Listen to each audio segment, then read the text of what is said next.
ঢাকায় সিনেমার আলোচিত নায়িকা নুসরাত ফারিয়া বাংলাদেশের একজন বহুমুখী শিল্পী তিনি, যিনি অভিনয়, মডেলিং, গান ও উপস্থাপনা দিয়ে দর্শকের হৃদয় জয় করে নিয়েছেন। গত মাসের 18 মে বৈষম্য বিরোধী ছাত্র আন্দোলনে হত্যা চেষ্টার অভিযোগে ভাটারা থানায় মামলায় আটক করা হয়েছিল তাকে, যা নিয়ে বেশ আলোচনা সমালোচনা হয়েছিল। এরপর 20 মে ঢাকার চিফ মেট্রোপলিটন ম্যাজিস্ট্রেট আদালতের বিচারক আসামি পক্ষের আবেদনের প্রেক্ষিতে তার জামিন মঞ্জুর করেন। এরপর কাশিমপুর কারাগার থেকে মুক্তি পেয়েছেন তিনি।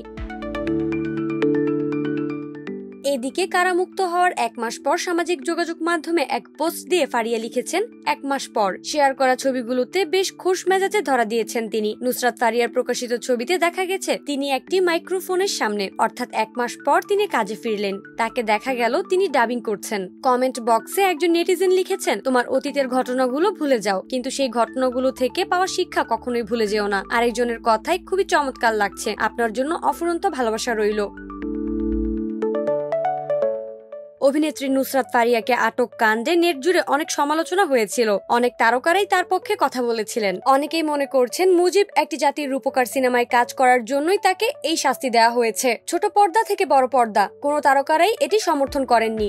সকলেই নুসরাত ফারিয়ার পাশে দাঁড়িয়েছেন। জামিন পাওয়ার পর নুসরাত ফারিয়া সকলকে উদ্দেশ্য করে একটি ফেসবুক পোস্ট করেছিলেন। সেই পোস্টে তিনি সকলকে কৃতজ্ঞতা জানিয়েছিলেন যারা তার বিপদের সময় তার পাশে ছিলেন।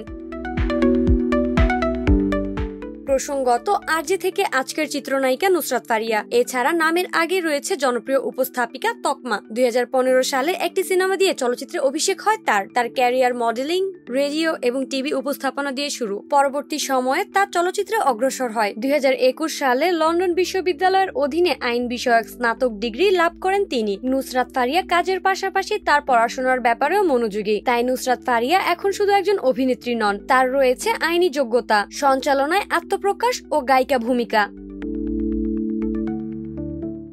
নুসরাত ফারিয়া নিজেকে একজন দক্ষ অভিনয় শিল্পী হিসেবে গড়ে তুলেছেন। তার কঠোর পরিশ্রম এবং অভিনয় দক্ষতা দিয়ে 2 বাংলার চলচ্চিত্রেই জায়গা করে নিয়েছেন তিনি কেবল ঢালিউডেই নয়, টলিউডেও সমানতালে জনপ্রিয়।